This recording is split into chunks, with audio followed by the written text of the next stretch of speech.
کراچی کے مختلف علاقوں اور سونیانی میں رات 12:51 پر زلزلے کے جھٹکے.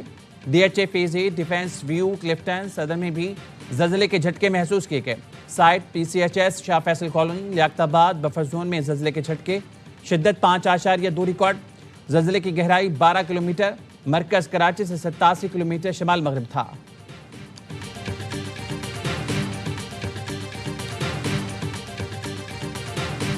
ہائی سپیڈ ڈیزل کی قیمت میں بڑی کمی. ڈیزل 14 روپے فی لیٹر سستا ہو گیا. 14 روپے کی کمی سے ڈیزل کی نئی قیمت 265 روپے 65 پیسے فی لیٹر ہو گئی.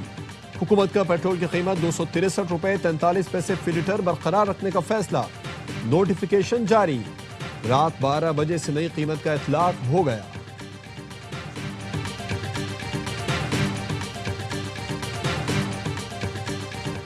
سیکولر بھارت کے چہرے سے نقاب اتر گیا. بھارت کی ریاست بہار کے وزیر اعلیٰ نے مسلمان لڑکی کا نقاب کھینچ لیا. BJP کے اتحادی وزیر اعلیٰ نتیش کمار کی حرکت پر عوام طیش میں ہے. وزیر اعلیٰ بہار نے لیڈی ڈاکٹر کا نقاب اس وقت کھینچا جب وہ ان کے ہاتھ سے ملازمت کا تقرر نامہ لے رہی تھی. انتہا پسند وزیر اعلیٰ نے پہلے ڈاکٹر نصرت پروین کو نقاب ہٹانے کا کہا اور پھر اچانک ہاتھ بڑھا کر نقاب خود کھینچ کر نیچے کر دیا. وزیر اعلیٰ نتیش کمار کی حرکت کو گھٹیا پن قرار دے کر کانگریس نے فوری استعفے کا مطالبہ کر دیا. کانگریس پارٹی نے کہا ریاست کا اعلیٰ ترین عہدیدار ایسی حرکت کرے گا تو تصور کیا جا سکتا ہے خواتین کتنی محفوظ ہیں. سوشل میڈیا پر بھی بہار کے وزیر اعلیٰ کے رویے پر سوال اٹھ گئے. مولانا طاہر اشرفی کہتے ہیں بھارت عالمی سطح پر دہشت گردی کا مرکز ہے. نتیش کمار نے ایک مسلمان خاتون کا حجاب نہیں اتارا بلکہ ہندوستان کا مکروہ چہرہ بے نقاب کر دیا ہے. حجاب کی توہین کسی قیمت پر قبول نہیں. ہندوستان میں مسلمانوں سمیت تمام اقلیتیں غیر محفوظ ہیں. اسلامی تعاون تنظیم، اقوام متحدہ، انسانی حقوق کے ادارے اور عالمی برادری فوری نوٹس میں.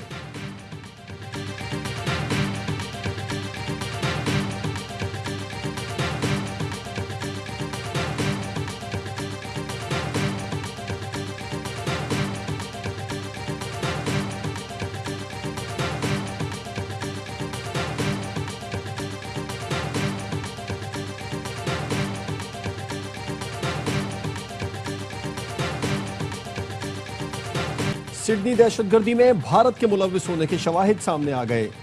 آسٹریلوی انٹیلیجنس ایجنسیز نے بھارتی حکومت سے باضابطہ رابطہ کر لیا. بھارتی میڈیا کے مطابق آسٹریلوی ایجنسیز نے دہشت گردوں سے متعلق پوچھ گچھ کے لیے بھارتی حکام سے رابطہ کیا. زخمی حملہ آور نوید اکرم کے ساتھ کام کرنے والے نوجوان نے آسٹریلوی میڈیا پر انکشاف کیا. بونڈائی بیچ پر حملہ کرنے والے نوید اکرم کا باپ ساجد اکرم بھارتی نژاد اور ماں اطالوی ہے. آسٹریلیا کے وزیر داخلہ کا کہنا ہے بلاک حملہ آور ساجد اکرم 1998 میں اسٹوڈنٹ ویزے پر آسٹریلیا آیا تھا. 2001 میں پارٹنر ویزا حاصل کیا. ساجد اکرم کے بیٹے نوید اکرم کی پیدائش آسٹریلیا میں ہی ہوئی. بھارتی میڈیا پروپیگنڈے کی حقیقت کھل کر سامنے آ گئی. بھارتی صحافیوں اور میڈیا کا پاکستان مخالف پروپیگنڈا دم توڑ گیا. پروپیگنڈا کرنے میں پیش بھارتی نیوز ایجنسی ANI اور BJP کا نام ڈس انفو لیب میں بھی آ چکا ہے. اسرائیلی اخبار یروشلم پوسٹ کی جانب سے بھی حملہ آوروں کی شہریت سے متعلق پروپیگنڈا کیا گیا. حملہ آوروں کو پاکستان سے جوڑنے میں لگا رہا.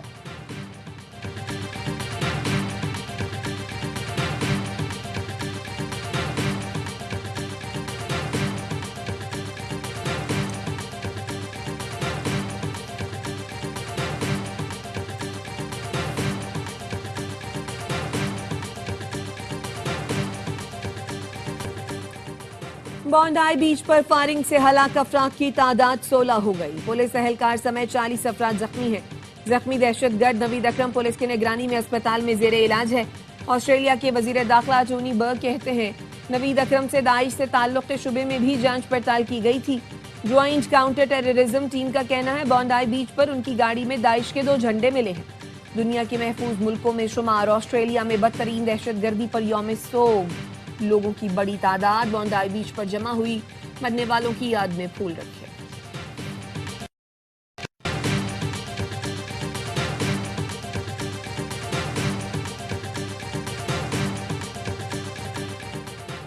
مومن ہے تو بے تیغ بھی لڑتا ہے سپاہی. بونڈائی بیچ پر دہشت گرد کو دبوچ کر اسلحہ چھیننے والا احمد الاحمد ہیرو قرار.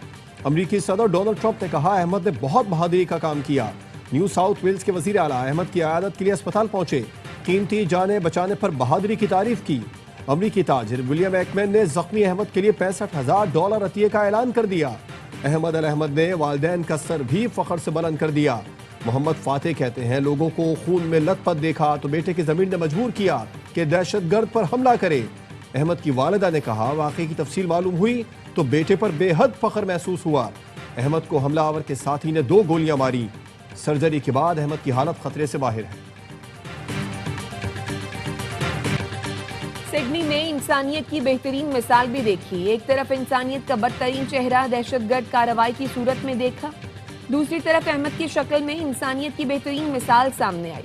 آسٹریلیا کے وزیر اعظم اینتھونی البنیز نے انٹرویو میں بتایا احمد الاحمد اپنی جان داؤ پر لگا کر خطرے کی طرف دوڑے، دوسرے حملہ آور کی گولیوں کا نشانہ بنے، لیکن بہادری کے ساتھ اس دہشت گرد سے اسلحہ چھین لیا۔ اس کی بہادری سے کئی جانیں بچ گئی۔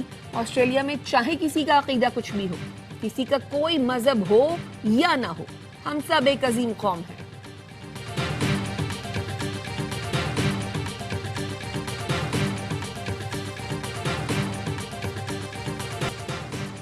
ایف بی آئی نے کیلیفورنیا میں دہشت گردی کا منصوبہ ناکام بنا دیا۔ منصوبہ بندی کرنے والے 4 مشتبہ افراد کو گرفتار کر لیا گیا۔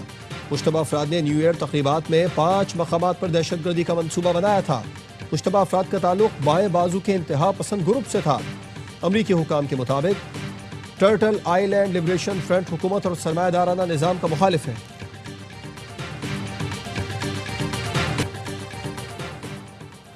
سیکیورٹی فورسز کا ڈیرہ اسماعیل خان کے علاقے کلاچی میں انٹیلیجنس بیسڈ آپریشن 7 خوارج ہلاک کر دیے گئے۔ خوارج سے لڑتے ہوئے نائک یاسر خان جام شہادت نوش کر گئے۔ 34 سال کے نائک یاسر خان شہید کا تعلق ضلع مردان سے ہے۔ آئی ایس پی آر کے مطابق آپریشن بھارتی اسپانسرڈ فتنہ خوارج کی موجودگی کی اطلاع پر کیا گیا۔ کارروائی کے دوران اسلحہ اور گولہ بارود برآمد ہوا۔ ہلاک خوارج متعدد دہشت گرد کارروائیوں میں ملوث تھے۔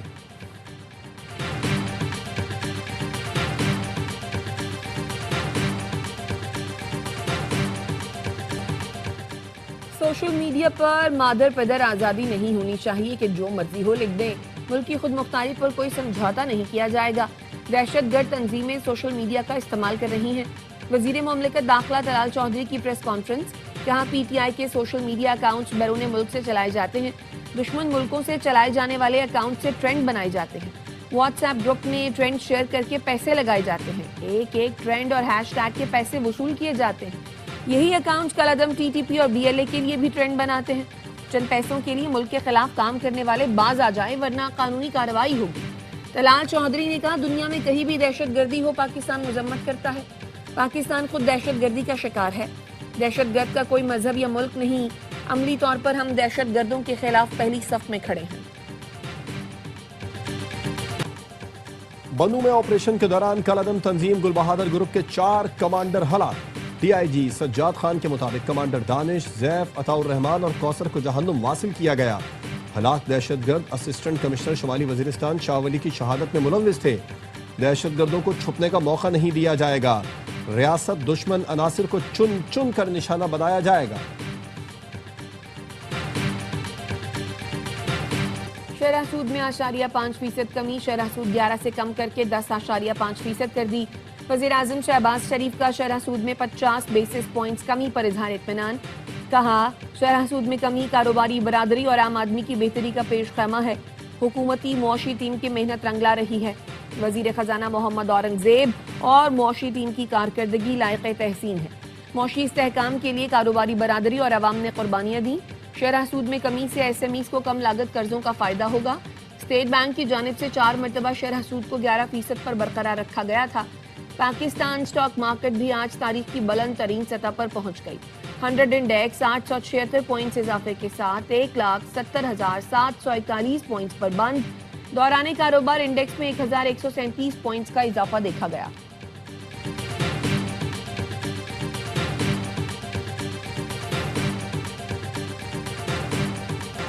پاکستان کی تجارتی پالیسی انتہائی تحفظ پسند اور ٹیرف خطے میں سب سے زیادہ ہے۔ پاکستان کا مالی سال 2025 میں مجموعی ٹیرف خطے میں سب سے زیادہ ریکارڈ کیا گیا۔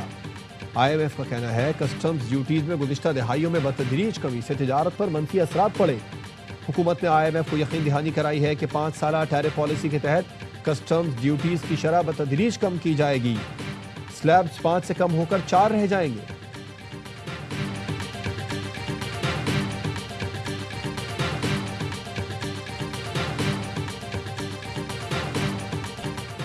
ملک کو معاشی بحران سے IMF نہیں کراچی نکال سکتا ہے. کراچی چلے گا تو پاکستان چلے گا. یہ دودھ دینے والی گائے ہے, اسے چارہ تو دو. وفاقی وزیر صحت مصطفیٰ کمال کی پریس کانفرنس. کہا عوامی خدمت پر یقین رکھتا ہوں, 12 نہیں 24 گھنٹے کام کرنے والا شخص ہوں. کراچی آج رہنے کی بدترین جگہ ہے. کراچی شہر کی یہ حالت دیکھ کر اچھا نہیں لگتا. کراچی میں پانی بیچنے کا دھندا اربوں روپے کا ہے. ترجمان سندھ حکومت سعدیہ جاوید کا رد عمل. کہا مصطفیٰ کمال نے کراچی چیمبر سے خطاب میں خود کو فرشتہ سمجھنے کی تقریب بنا لیا. ریکارڈ دیکھ لیں, پتہ چل جائے گا ان کے دور میں کراچی کتنا خطرناک تھا. انتخابات میں حصہ نہ لینے والے کس منہ سے مقامی حکومتوں کی بات کر رہے ہیں.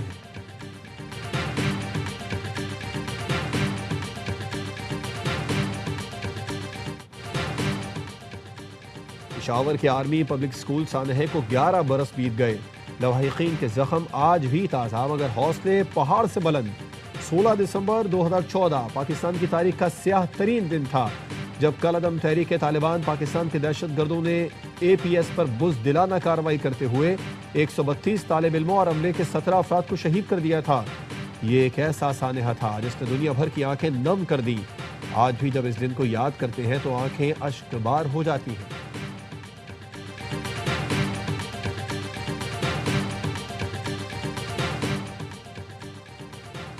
سابق چیف جسٹس قاضی فائز عیسیٰ کے قتل پر اکسانے کا مقدمہ. انسداد دہشت گردی عدالت نے پیر ظہیر الحسن شاہ کو 10 سال قید کی سزا کا حکم سنا دیا. عدالت کا سزا کا فیصلہ سنانے کے بعد پیر ظہیر الحسین شاہ کو جیل منتقل کرنے کا حکم. ملزم نے اعلیٰ عدالتی شخصیت کے خلاف اشتعال انگیز تقریر کی تھی. 2024 میں مذہبی جماعت کے کارکنان کو سابق چیف جسٹس کے قتل پر اکسایا. قتل کرنے والے کے لیے 1 کروڑ انعام کا اعلان بھی کیا تھا.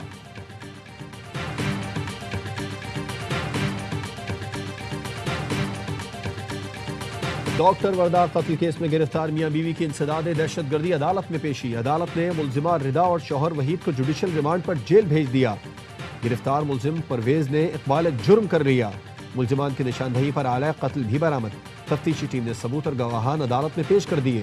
پولیس نے ملزمان کی ایک بار پھر حوالگی کے لیے ہائی کورٹ میں اپیل دائر کر دی. تفتیشی افسر کا کہنا ہے ملزمان سے 1 کروڑ 23 لاکھ کے چیک 10 رسیدیں بھی برآمد. کیس کے منصوبہ ساز ردا جدون کے شوہر وحید سے صرف 3 تولہ سونا برآمد کیا گیا.